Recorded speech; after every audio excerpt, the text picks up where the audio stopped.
हाँ जी, तो कल शाम के वक़्त ना मुझे मेरे एक फ्रेंड का फ़ोन आया ना, वो बहुत परेशान कि यार उसका लिटरली कहना ये था कि यार मुझे ऐसा लगता है कि ना कनाडा में आके ना मैं मतलब गुलाम बन गया हूँ। मुझे पता नहीं क्या कि बाहर आने का मेरा डिसीज़न ही गलत था। तो मैंने उसे कहा कि चलो कोई बात नहीं भाई, ये हुआ क्या है, सभी की कंडीशन थोड़ी दिक्कत चल रही है, पर तू इतना भी परेशान क्यों हो रहा है? तो उसने ऐसे करते-करते बातें तो उसने कुछ ऐसी बातें बताई या हमारी जो डिस्कशन हुई उसमें से कुछ ऐसी बातें निकली, जो मुझे लगा कि मैं आपके साथ शेयर करूँ ताकि आप भी उस कंडीशन में मत पहुँचे। इवन कि यहाँ तक कि बहुत सारी ऐसी बातें थी जो या चीज़ें थी जो मैंने खुद गलत कर रखी थी, पर थैंक गॉड कि मैंने समय के साथ उनको सुधार लिया। तो सबसे पहले बात थी ये कि भई दिक्कत क्या होती है कि हम फाइनेंशियली फ्री क्यों नहीं हो पाते कनाडा में, है ना? हमें ऐसे क्यों लगता है कनाडा में ही लगा लो या कहीं भी, आप चाहे इंडिया में हो, वहाँ भी। पर जो मेरी गलती थी जो मैं अब तो सुधार ली, जो मैं अब तक करता आया था, वो ये सोचता था कि भाई अभी तो मैं जवान हूँ, कोई बात नहीं, मैं अच्छी खासा कमा रहा हूँ, जो होगा देखी जाएगी, कोई बात नहीं, अभी तो काफ़ी कमा रहा हूँ। पर ये मेरी ज़िंदगी की सबसे बड़ी गलती थी कि भाई मैं ये सोचता रहा कि यार ठीक है, अभी मैं कमा रहा हूँ, कोई बात नहीं, मैंने सेविंग नहीं की।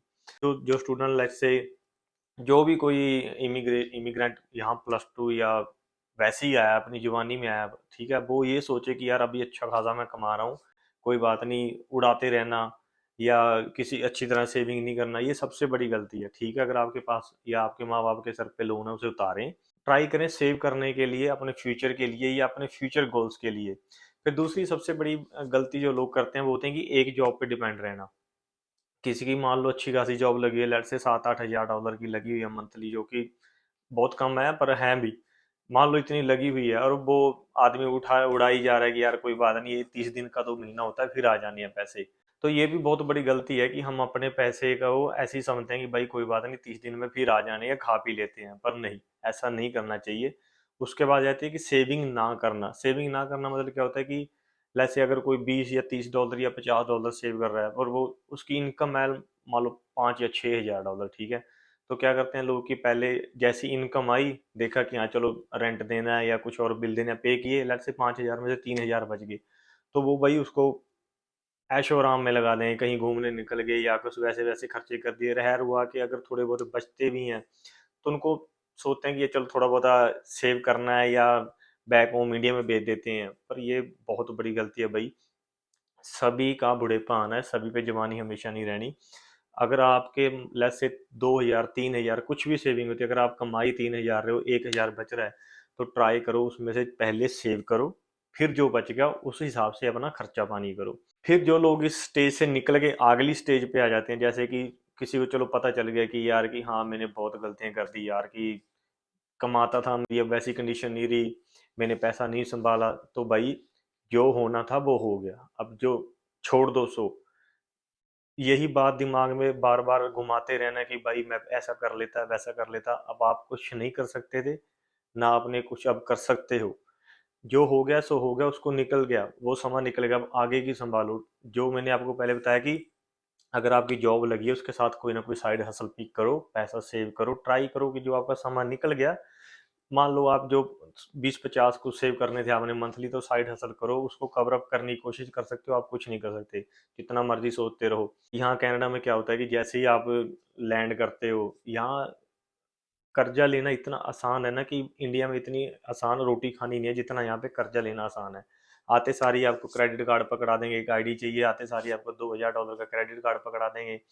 स्टार्टिंग में जब आदमी आता है, बहुत कम लोगों को नॉलेज होती है कि हमें अपना पैसा कैसे संभाल के चलना है। क्रेडिट कार्ड भी आपको ही भरना पड़ेगा, वो कोई बाहर से भरना नहीं आएगा। फिर दो दूसरी बड़ी गलती लोग करते हैं कि आते सारी बड़ी बड़ी महंगी चीजें खरीद लेनी है, क्योंकि यहाँ पे लोन हो जाता है और टर्म ईएमआई बन जाती है कि ठीक है कि 2 हज़ार का लोन है तो चलो 20-20 50-50 करके देते रहेंगे।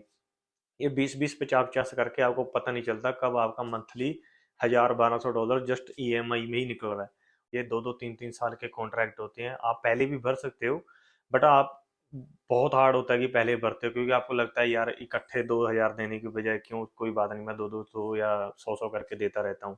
ये भी बहुत दिक्कत देता है, आप इकट्ठे भर भी नहीं सकते, अगर चाहोगे तब भी नहीं भर सकते, क्योंकि आपको एक समाओ ये माइंड होता है कि यार अभी इतने पैसे देने से क्या होगा, कोई बात नहीं, धीरे धीरे चल रहा है, मैं दे देता हूँ। ये बहुत गलत है, अगर आप भर सकते हो।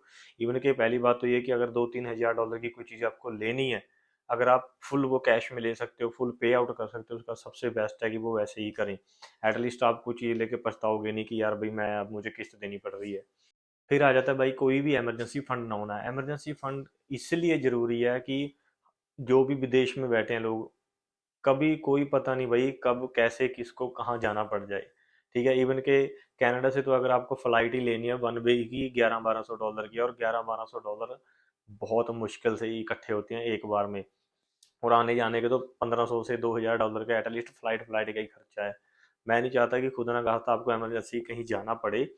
बट अगर आप लेट्स से आपको जाना ही पड़ गया, तो ये तो है नहीं कि आपके यहाँ जाने से आपके जो यहाँ के खर्चे हैं वो खत्म हो जाएंगे। आपको रेंट भी देना होगा, आपके बिल भी चल रहे होंगे, जो एक्सपेंस आपने ऑटोमेटिक रखे हुए हैं वो सारे के सारे ही कटेंगे।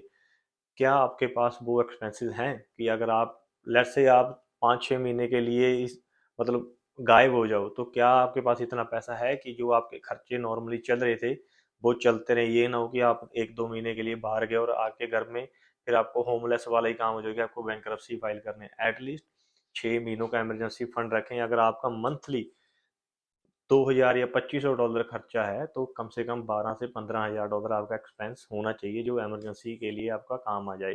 तो ये सब हो भी गया। कभी कभार क्या होता है कि कुछ ऐसे खर्चे होते हैं कि हमारे बस में नहीं होते, हमें करने ही पड़ते हैं, और उनका इंटरेस्ट भी बहुत ज़्यादा होता है। लेट्स से आपने 2 साल का कोई लोन लिया और आपको 5-6 महीने हो गए हैं, वो आपके लिए ज़रूरी था, आपने ले लिया, चलो कोई बात नहीं, वो समझदारी थी, आपने ले लिया। बट अब क्या होता है कि बहुत सारे लोनों के इंटरेस्ट होते हैं। ट्राई करो कि उसे रीफाइनेंस करवाने का, कि जिससे कि आपकी हो सकता है इंटरेस्ट रेट लोअर हो जाए। लाइक बैंक को कॉल करो, उन्हें बोलो कि यार आप हमारा थोड़ा बहुत इंटरेस्ट कम करो, वरना जैसे कोई को और कंपनी का नाम लेके देख लो एक बार कि हमें ये इतने इंटरेस्ट रेट में ऑफर कर रहा है, तो आप अगर कर सकते हो तो हमें कर दो। बैंक के लिए भी आसान नहीं होता कि वो आपको ऐसे ही जाने दें, बैंक को भी कस्टमर रिटेन करने होते हैं, और कस्टमर नया कस्टमर लाना बहुत महंगा पड़ता है जो कस्टमर है उसे रखने से। तो कोई भी बिजनेस हो वो हमेशा कोशिश करता है कि जो उनका कस्टमर है वो बना रहे। तो अगर आपका कोई भी लोन है जो ज़्यादा इंटरेस्ट रेट पे है, आज ही कॉल उठाएं और बैंक को फ़ोन करें। और अगर आपका इंटरेस्ट रेट थोड़ा बहुत कम हो जाता है, कमेंट में करके बताना कि हाँ भाई कुछ फ़ायदा हुआ या नहीं हुआ। कि चलो भाई हम कमा तो बहुत रहे हैं, क्या होता है कि जब लेट्स से 3-4 महीने बाद कभी कभार फ्रेंड्स मिलते हैं, फिर या अपना बैंक खाता देखते हैं, क्या होता है कि यार मैं पैसा तो इतना कमा रहा हूँ, भाई जा कहाँ रहा है यार। ये भी बहुत बड़ी दिक्कत है कि अपने खर्चों का ट्रैक रिकॉर्ड ना रखना।